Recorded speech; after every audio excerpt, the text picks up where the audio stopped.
Welcome, Paul Fosler from Fosler Construction. Fosler Construction is based in Freeport, Illinois, although they're active in several states, Illinois, Iowa, Indiana, and Wisconsin. Fosler has been a successful general contractor pulling apprentices from the Chicago Regional Council of Carpenters for 20 years, and in the last 5 years have added being an EPC for solar projects to their repertoire. Fosler Construction is an exemplar of a small company that's willing to be bold, take a risk, and see the payoff.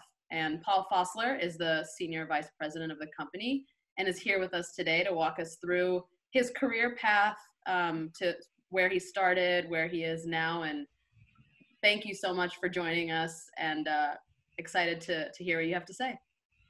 Well, thanks for having me. Not a problem. So the first question we ask everyone on this podcast is, if you were on a deserted island and you had a 1 kilowatt solar setup, what 2 to 3 things would you power and why?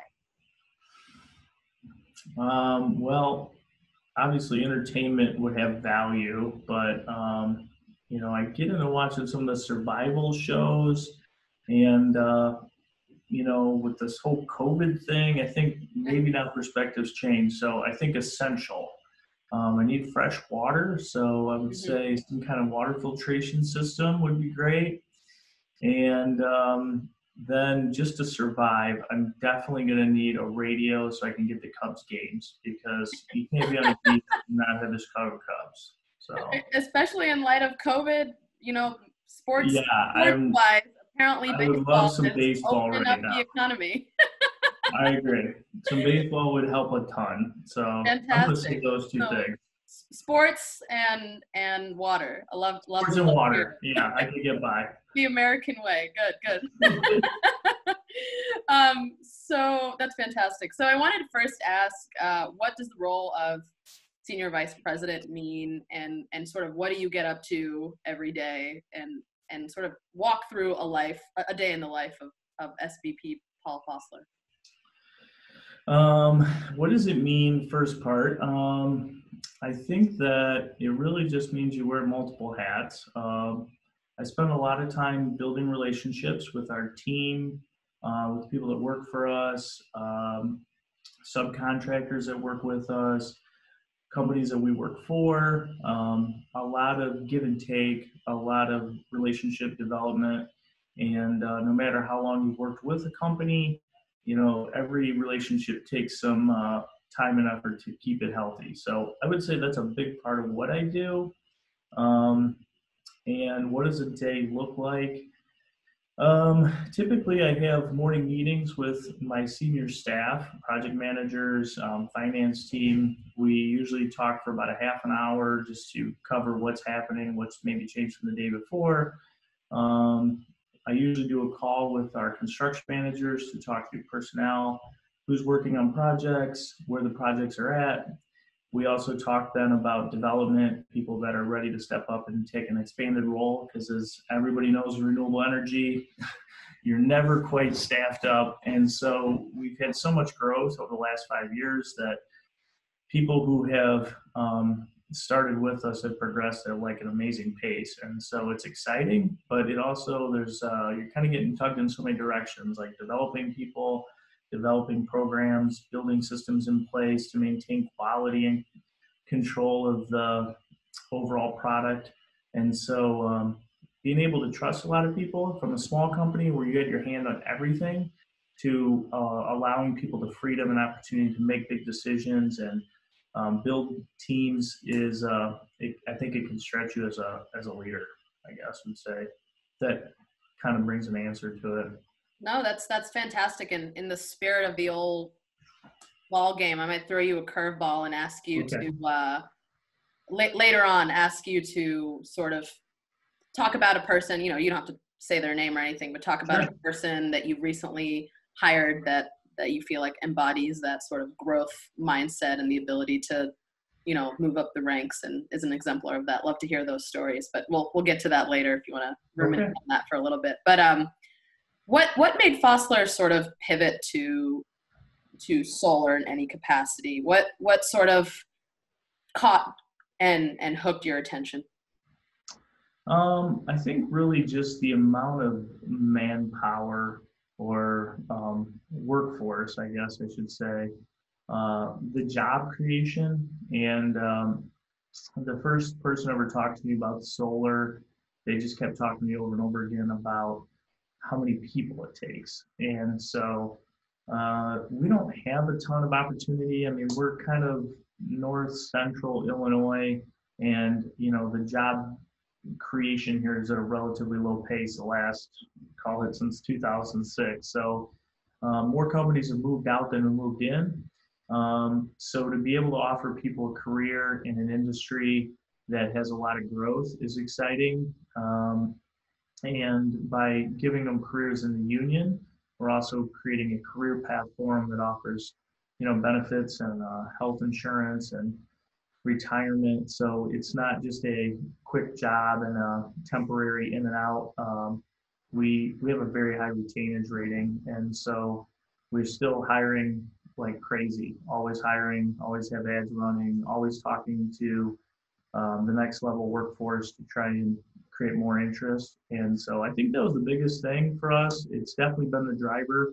We've always kind of measured our success as how many people we've employed, not necessarily by dollars or projects, but we've progressed over the last 5 years in growth, and we've said we've doubled our employee workforce every year for 5 years in a row. So I would say that's the measure of our success, and it's also the biggest factor that drove us to renewable. Those are amazing sounding numbers. And of course, in Illinois, the Future Energy Jobs Act, FEJA, was, the reason that many solar projects are being funded is in the spirit of job creation being number one, right? Renewables are extremely important from a utility procurement perspective, but as well, job creation is high on that list. So that's fantastic, and I'm glad to hear that. So I guess going on that question, I mean, what are the sorts of things that someone who would be, training to be an apprentice through the Carpenters Union, CRCC, what are they learning, and what are those skills that directly transfer from carpentry and construction to solar? And I know maybe you didn't directly go, but I know you hire lots of folks, as you mentioned, from the Carpenters Union.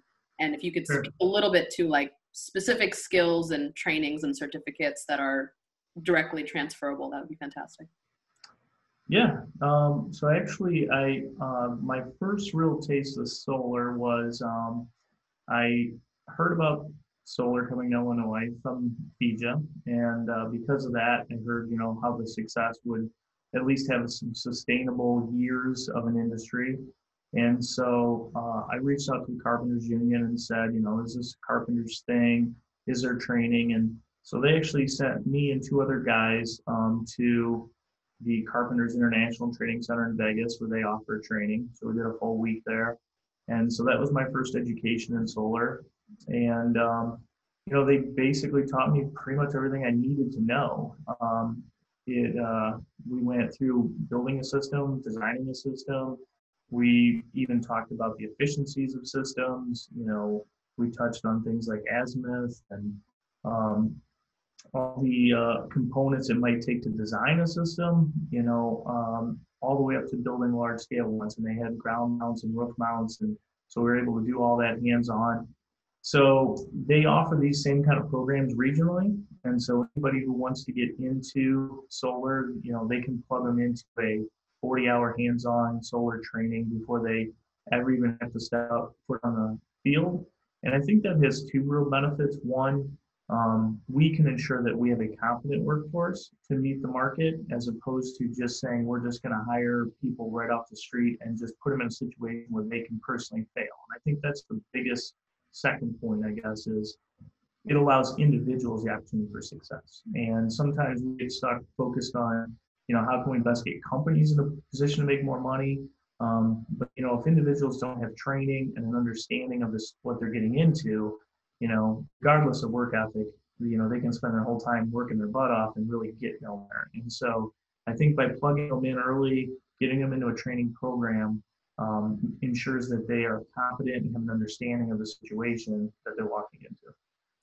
Absolutely. I think that's a really fantastic point there. I mean, we want folks to be, we want folks to be hired on. We want everyone to have a job. We want everyone to be paid well, but, they have to make sure they know how to maintain safety. They know how to use the tools. I mean, safety first in everything, right? From a company liability perspective, but also worker health and the interest for them to keep performing well at an organization. So I know you actually have interesting sort of entry point into this. You mentioned sort of testing in. I wonder if you can talk about that a little bit, because I think, a lot of folks maybe feel like they have to go through this really, really long, arduous 7-8 year process. And that's, I think, a wonderful training. But say you've been like yourself, say you've been exposed to these things, and you maybe want to be able to have the opportunity to take these skill advancement classes, but you don't have the time to, go through this 8 years. I can't speak to all unions, but I know like the Chicago Regional does a great job of kind of plugging people in based on experience. So if you have, like say a year or two of putting solar, project together, or you even have a comprehension of construction, or maybe went through a training program for solar construction, they're willing to place you in at maybe a lower to mid-level apprentice, as opposed to just saying, hey, we're starting everyone the same. They don't really have like a one work job fits all kind of approach. And so we've definitely been able to get some people that were either working in the non-union sector, or maybe spent time in different parts of renewable, some different individuals who worked in like geothermal who are now working for us. So I think that they take a very hands-on approach to each individual person, and you're not just like a name or a number. It really does fit in that model. I was trying to think of another direct example of that.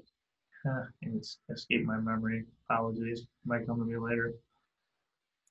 Sure. No, understandable. I wonder if I could maybe get a little bit deeper in the sorts of trainings and certifications. So I guess, what are the things, obviously we know the industry standard is NABCEP for solar. I mean, the class that you took out in Vegas, was that sort of a NABCEP oriented class, or what other sort of like concrete certifications and skills would you look at if there was someone applying to Fosler, and you would feel comfortable hiring them if they had X cert or training? Sure. Well, definitely a NABCEP is, though I think sometimes people throw it out there like it's relatively easy to acquire. I went through it. It's not easy to test it and get through that last step.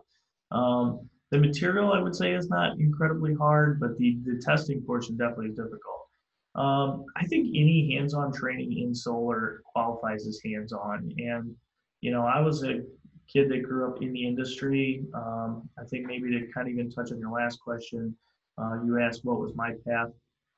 My family was in construction forever. And so third generation in construction in high school. I took a building trades program my junior and senior year. I'd kind of already decided that was a path I would go.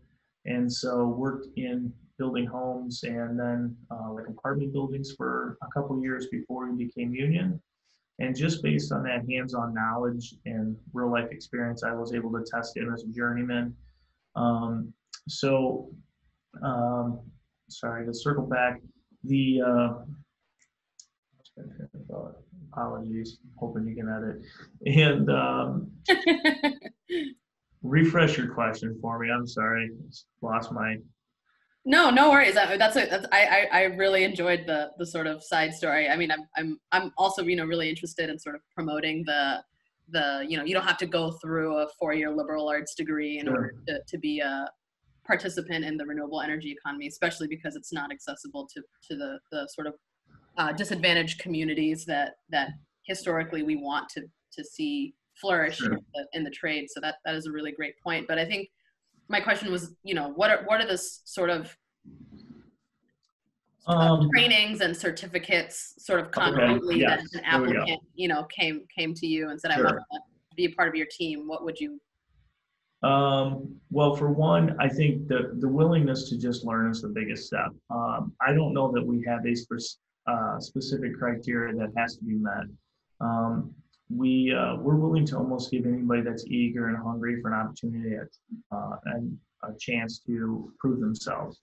And so the nice thing about renewable is there's so much growth that companies are willing to maybe, I'm going to say, give you an opportunity that might not be available in other construction industries that are, generationally more proven to have a specific market and a specific employee type. And renewables is kind of wide open, especially in the new market like the Midwest. So for us, it's really more about just finding people that are interested and hungry to learn. And I think that goes a long ways. I would say a good portion of our workforce are people that have not had training prior to getting into renewable energy or into construction. Either came from a different background or they really just kind of threw their hand up and said, we might have seen them at a conference or something, said, hey, I'm interested, here's my information, and we're able to plug them in. That's wonderful. That's really fantastic. And I guess maybe if you could now sort of touch on that success story, or that new employee or someone that you've known to maybe not come from a traditional background, but has shown potential and showed that sort of desire and thirst for being successful in renewables, and maybe talk about their journey a little bit. Yeah. I think maybe I'll talk about Isaiah Field. So Isaiah was a kid that I coached in Little League probably like 7, 8 years ago. And he worked at like a phone answering, what you might call that, bank, like a phone bank place that would answer customer service calls. Customer service, yeah. Uh-huh. Yeah. And so he just reached out to me, said he knew that we had a business in town that was in construction, and he heard that we were in renewable, asked if there was any way he could apply for a job. And I said, sure. If you have a resume, send it to me. And I said, if you want to just sit down and have a conversation, we'll set something up. And so he started with us in like October. I was probably most interested in him for 2 reasons. One, we basically didn't have a resume on him. He had only worked for this one company.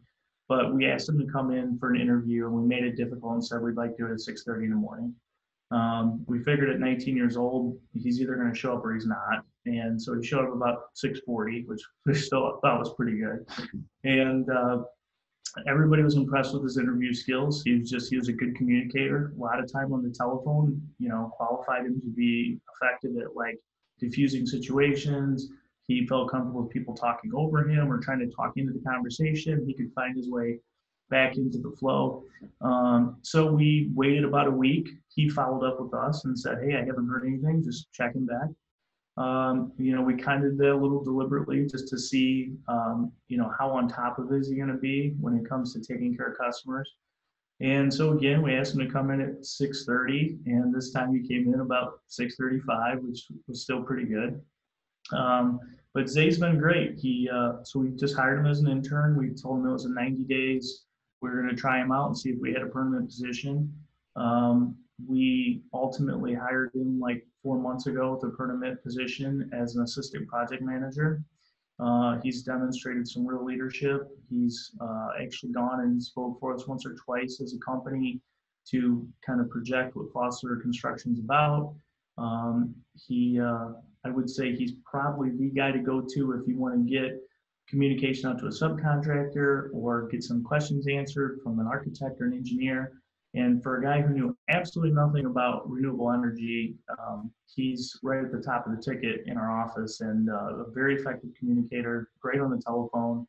And so, those simple skills that some people might not think equate maybe in the construction industry, like our society is a little lost on telephone skills. And so, Zay does a great job of being able to call somebody, talk them through a problem, talk them through a situation. And so he's doing wonderful. That's fantastic. I got a couple memoir titles to throw at you. Ready? Sure. From call center to carpentry, and if you don't like that one, from Little League to lighting. Just for when I interview Isaiah, I'll want to give you a first pass, but yeah, we'll have to set you up to meet with him he's a very energetic kid. I think that I say kid, he's half my age, but you wouldn't know it on the telephone, and you wouldn't know his demeanor in the office. He really is excellent, and he's a hard worker. And I think the biggest thing, and I mentioned him before, is just a willingness and a hunger to work. And he's always trying to prove himself. So he's doing a great job. That's fantastic. I've certainly heard him speak before and met him, and he's a very well-spoken young man, and I'm glad he's doing you proud. I wanted to sort of pivot then to your side of the business, sort of like the employer perspective. So, as you know, one of the things that I'm always interested in is how do we sometimes it's hard for workforce development for people who are interested in getting, one side of the equation to be employed by the other side of the equation. So what are some sort of barriers as an employer that you see, that you sort of interact with a lot, one of the things you mentioned was sort of the staffing up that has to be done for renewables specifically. If you could talk about that and any other sort of barriers that you have as an employer. Sure. We were doing a project in the Chicago area, and we had one that was going to be probably an hour further from our office. And so we went, my brother Luke, who runs our operations, and Shane, who runs our superintendents, went out and talked with like the 8 or 9 people that were working for us and said, we're looking for somebody to potentially be a superintendent, that we would put through some superintendent training, gain some NADCEP training, to potentially run a project. This would require going through your OSHA 30, getting a CPR training, some stuff like that. And so of the 8 or 9 people, there was maybe 3 or 4 that said they were interested. And the one gal followed up later that day to say that, I just wanted to follow up and tell you that, I'm fluent Spanish. I speak English fluently, and I've already taken my OSHA 30, and I'm willing to take CPR on my own time or effort to make sure I can get this done because I really want to be considered. So I think it really just that's a practical explanation, I guess, but it really just who's willing to kind of jump in with their own 2 feet and just demonstrate some willingness. When it came to Isaiah, it was could he show up at 6:30 in the morning as a 19-year-old? Because I have a 19-year-old son, and I'm probably not going to get him here at 6:30 in the morning. And so can you just check that box? And this lady is willing to say, hey, listen, I'll do this on my own time and effort if it's needed to, just to be considered. So, automatically we just said, this is our person, because, she's hungrier, she's more enthused about the opportunity, and she's not gonna fail because she wants it too much. And so I think just that desire to say, listen, this isn't just a job. I'm in a new career in a new industry, and there's so much growth that the people that really just push for it are the people that will get an opportunity. Absolutely. And what would you give as advice for someone looking to get into the solar industry right now, who might not have any prior experience? I know you've touched on a number of things, but anything that's sort of maybe from your own experience. A friend of mine started a residential install company, and he went through his NADCEP and he gained some industry knowledge, and he was installing his first couple projects, and he said, I was talking to this company I was working with, and they were like, we hope that you're going to be able to get this done. And I think all I said to him was something to the effect of don't let anybody in this industry tell you what your value is. Because so many industries, it's so much hierarchy of establishment. And, even in construction, I was a journeyman for 17 years. And I would even would give me static on a job with my name on the company, and proven leadership of 15 years. And, guys would be like, well, don't tell me what to do, kid. And so, I think you don't run into that mentality as much in a growth market like renewables. So I guess I would just say, don't let anybody tell you what is possible, because, we have a couple other young people that we have a guy, Micah, who was a bank teller a year and a half ago. And so he spent a year working in the field. He spent 6 months as a superintendent, and he just got hired as a project manager for our company. So, that's a pretty fast growth rate in a brand new market. Obviously, we try and take all those steps seriously, and we incorporate new training and new education. But it's a risk on a personal side because will I succeed at this as much as I've succeeded at the other? Of course. But I think the people that are willing to take on a little bit of risk can have a reward in the end. That's been my experience. That's fantastic. Well, again, thank you so much for taking this time and talking with us. It's really great to have someone with such a wide berth of experience and willingness to share, really talk through some of the things that we want to convey to the folks who might have an inkling of an interest, but may not know what they're getting themselves into or what to expect. So thank you so much. You're welcome. Thank you.